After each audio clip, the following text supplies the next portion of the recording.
ગામની અંદર મનસુખભાઈ, એક ગામની અંદર નાનકડું ગામ અને પૂર આવ્યું, ડેમ તૂટ્યો, જેમ મોરબીમાં એમ ડેમ તૂટ્યો અને ગામમાં પૂર આવ્યું. સમાચાર મળ્યા કે ગામ ડૂબવાનું છે.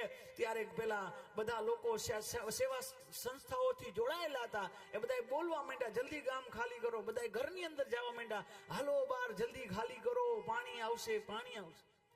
એમાં એક વ્યક્તિ ભગવાનની ઉપર શ્રદ્ધા બહુ, ભગવાન ઉપર એટલી શ્રદ્ધા કે નહીં, તમે બધા વયા જાઓ, મને બચાવવા મારો રામ આવશે.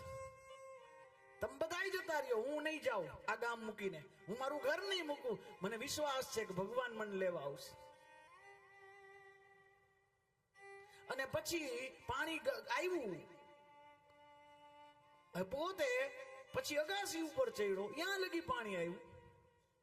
અને પછી તો હાલીને તો જવાય નહીં. ઓલા હોડી વાળા બધા આવ્યા, હોડી ઉપર બેહીને આવ્યા કે હાલ ભૈલા, હાલ ભૈલા, હાલ. હોડી વાળો કે હાલ બેહી જા, બેહી જા. તો કે તમે બધા વયા જાઓ, તમારી ભેગું નથી આવું. તો કે કેમ? તો કે મને મારો ઘનશ્યામ બચાવવા આવશે.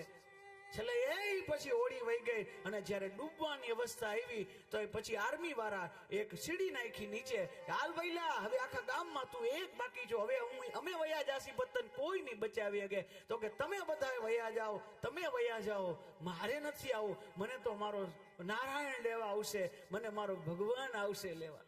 અને ડૂબો નહીં, મર્યો. અને મૃત્યુ પછી સ્વર્ગમાં જઈને બાઈજો. સ્વર્ગમાં જઈને વિષ્ણુ ભગવાન કે શાસ્ત્ર ખોટા, પુરાણો ખોટા, મેં વિશ્વાસ રાખ્યો આટલો કે મારો ભગવાન આવશે, મારો ભગવાન. આટલો જીવ ગયો ત્યાં લગી બધા મને બચાવવા આવ્યા, હું ન ગયો, આટલો વિશ્વાસ.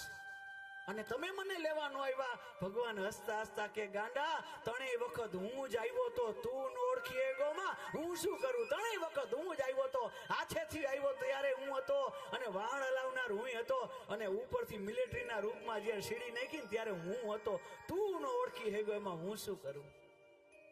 આપણે ન ઓળખી હકી એમાં આપણો વાક છે, ભગવાનનો નથી.